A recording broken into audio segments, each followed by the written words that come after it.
Come on, y'all. Hey, hands to go!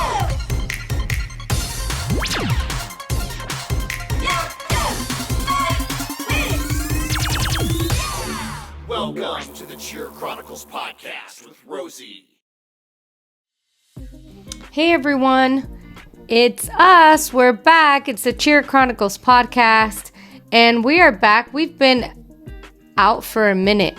I know some of you, all two of you that are listening, have asked, when is another episode coming out? I'm not gonna lie, life has been kicking my butt lately.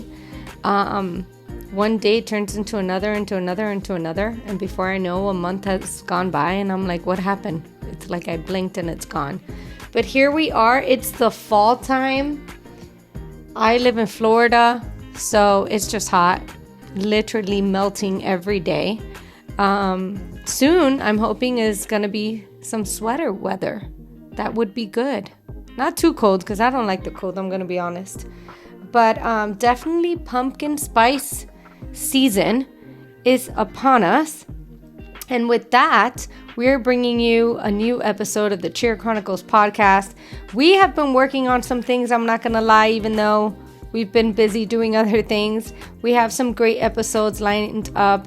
One of them being, which I'm excited about, is mental health and how that affects athletes in competitive sports, you know, having to handle school, you know, social life, working, and competitive sports such as cheerleading that is demanding both physically and mentally. So that is something that I'm working with some colleagues.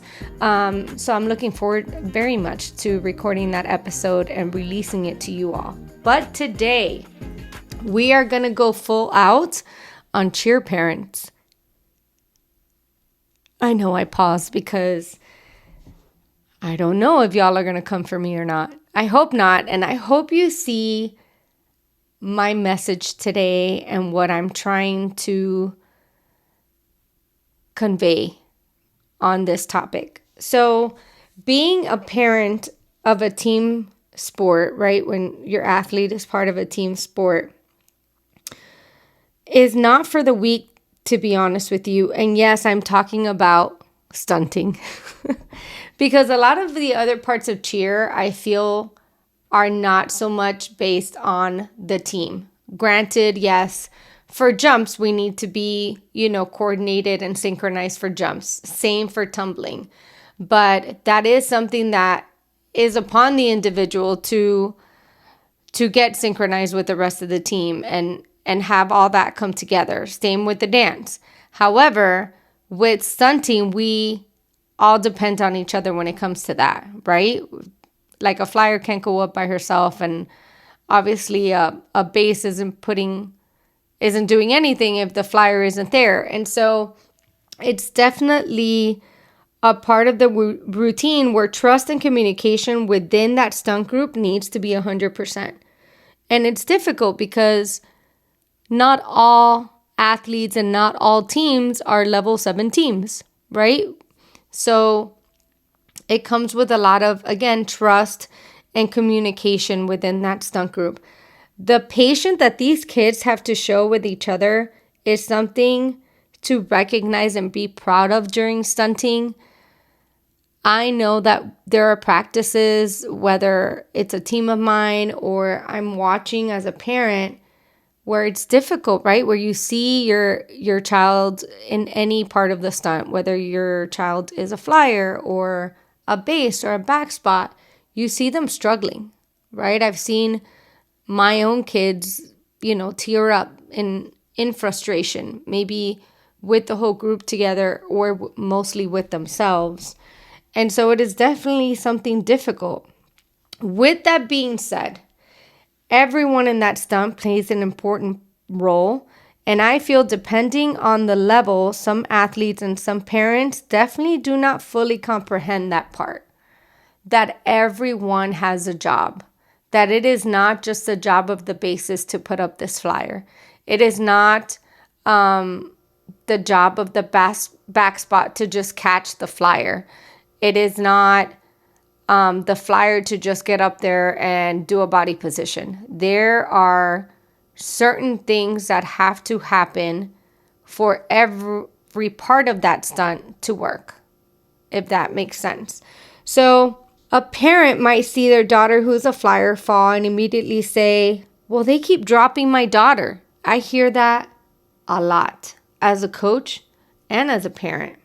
While this may be the case, because I have seen cases before, and don't get me wrong, I've seen cases before where the bases do continuously drop a flyer, and that of course is 100% not okay. That is, an immediate stunt private, an immediate talk with the coaches so we could collaborate and communicate, because the last thing we need is an athlete who continuously gets hurt, right? There's obviously a miscommunication, no connection there. Something's going wrong. Somebody's not understanding what their job needs to be, and it needs to be worked through for sure.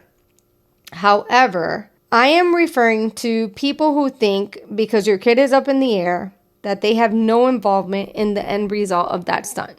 As a flyer, base, or a back spot, they all have a job to do. It is always it cannot always be the base's fault. And it's not. Sometimes it's a combination of things, but one thing that gives me the ick 1,000% is when parents say, well, if they would just stop dropping my kid. When I hear things like that, I can't help but think about the parents' level of frustration, and understandably so. Your child is falling, you see it takes your breath away to have to just, as a coach, watch it and see it, or as a parent, see it like it's happening again and again and it's not working. So understandably, the frustration level is there, and that makes total sense to me. But in contrast, I don't know any base that goes into practice wanting their stunt to not succeed. Also, when things like that are said, such as, well, if they would just stop dropping my kid, out loud, even if it has nothing to do with the team that I'm involved in, I automatically think, well, if that was my daughter basing, that's how that parent would feel about her. Knowing that my daughter would do anything to not drop her stunt. So we have to be extra careful and vigilant of things like that. As a coach, I've had parents say, well, can my daughter stop falling? And my immediate response that I want to give, which I don't, because I try and be obviously professional and diplomatic and put myself in those parents' shoes. But a lot of the times I want to be a little more upfront and say, is your daughter being tight? Can she stop looking down? Can she push off when she needs to? Can she lock her knees? Can she tighten up her abs? It's not always the base. I think we just need to take a moment before we speak things out loud like that and say it's the base's fault. Flyers aren't only the ones who get hurt. A lot of bases are out here diving headfirst for their flyers, taking a foot to the face, getting their contact popped out, injury to the knees, concussions, just like flyers do as well.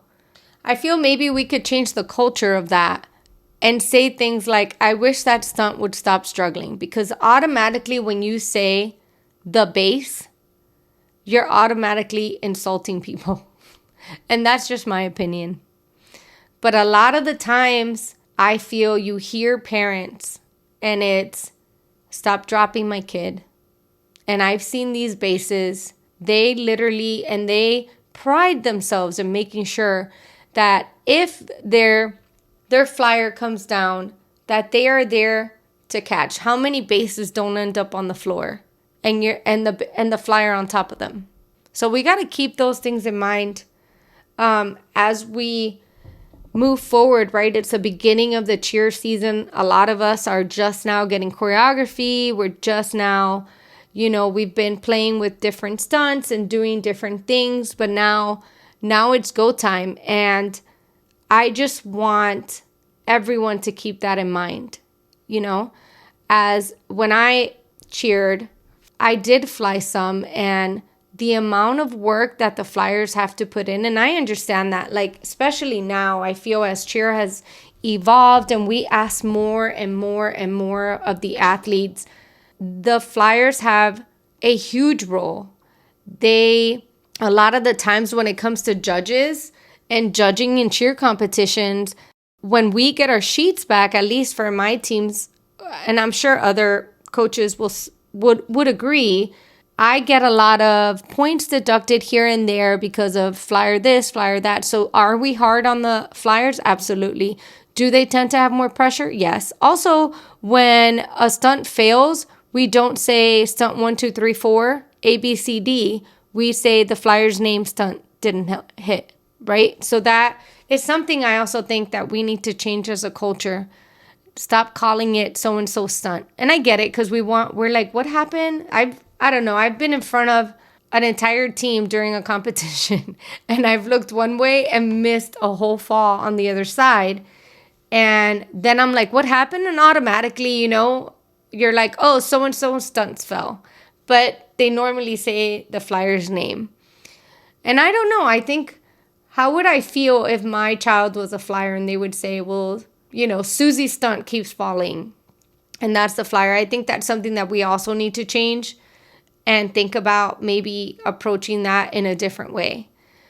But I just want us to be vigilant on that. I see so many parents, whether it's on social media or, we're just all watching practice, and they want, obviously, the stunt to be successful. I mean, we all do.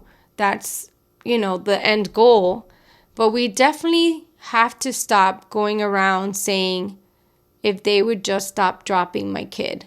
I know that my kids, whether I'm coaching or as a parent, have come up to me and said, I would be scared to base that person's child, because if I make a mistake or the stunt fails, they're going to talk about me.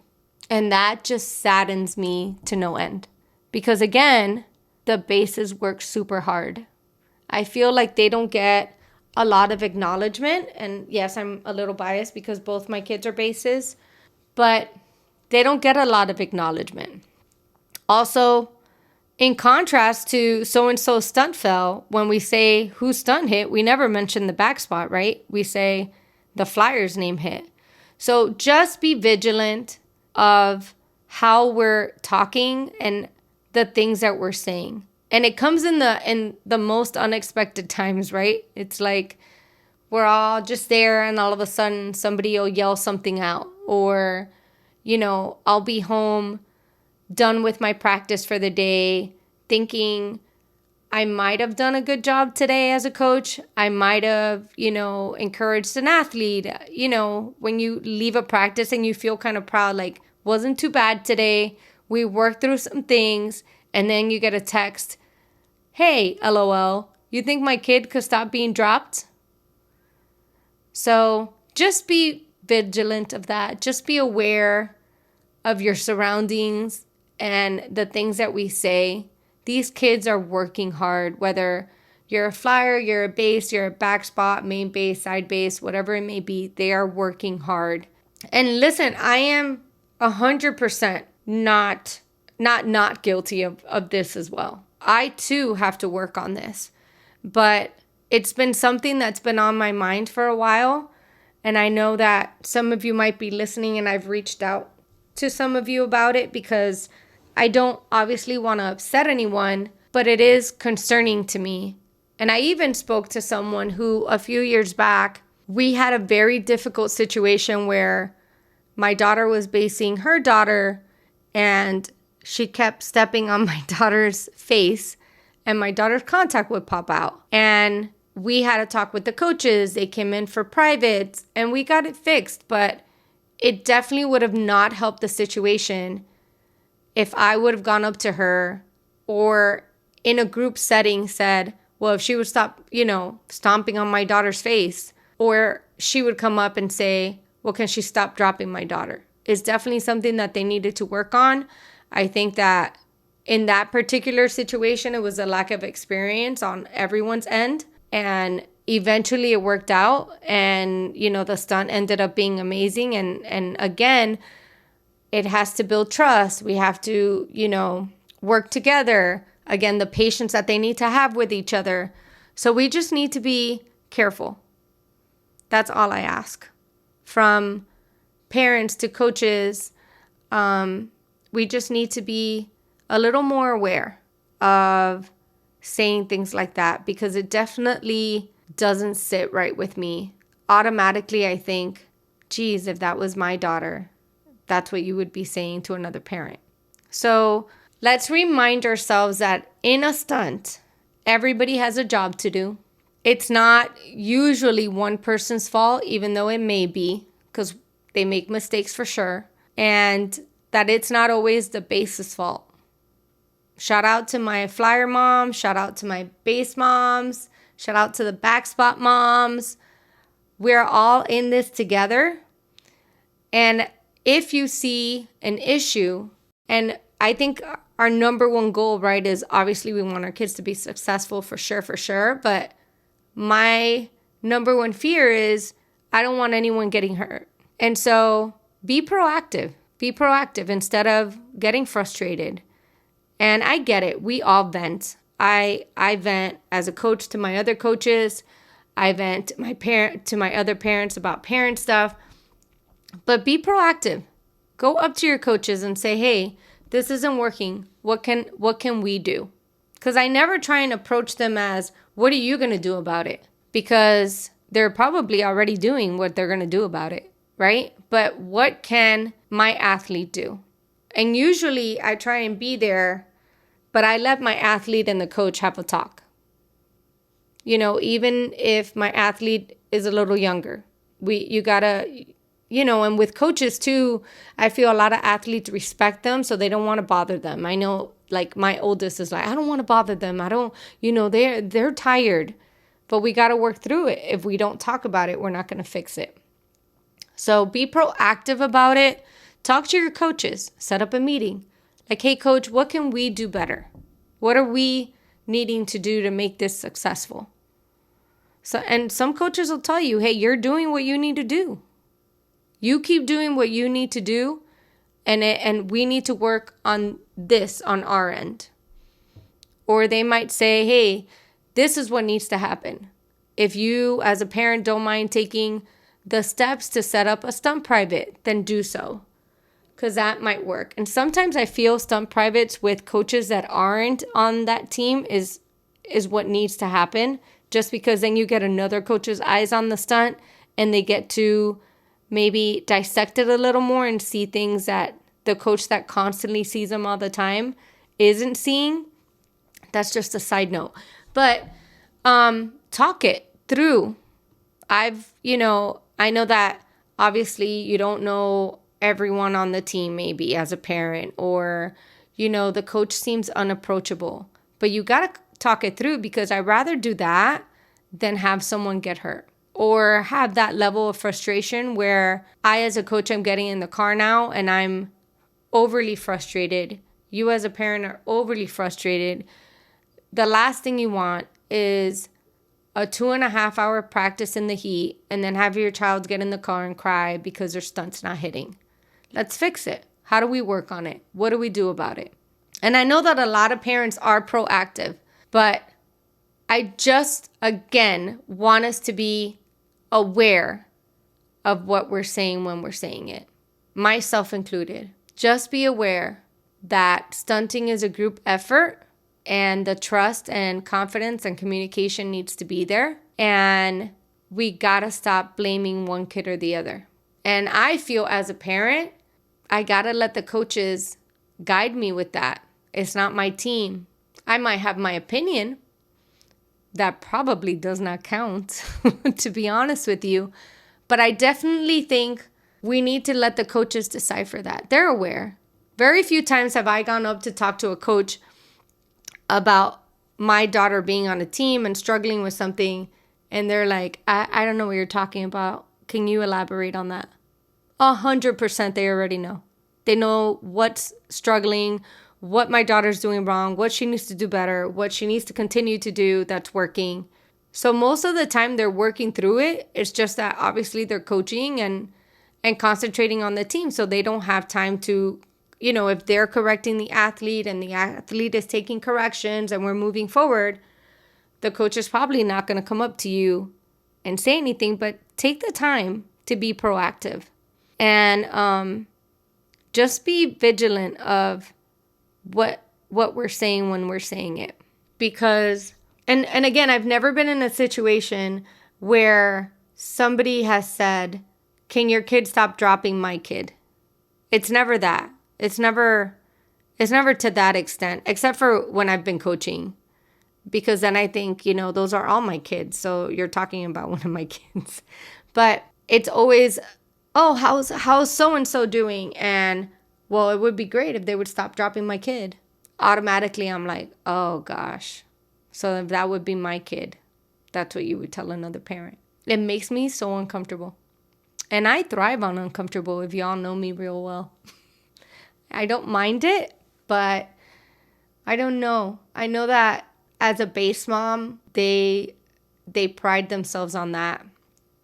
I know that my daughter has had flyers before who had previous injuries, maybe from previous years of cheering, right?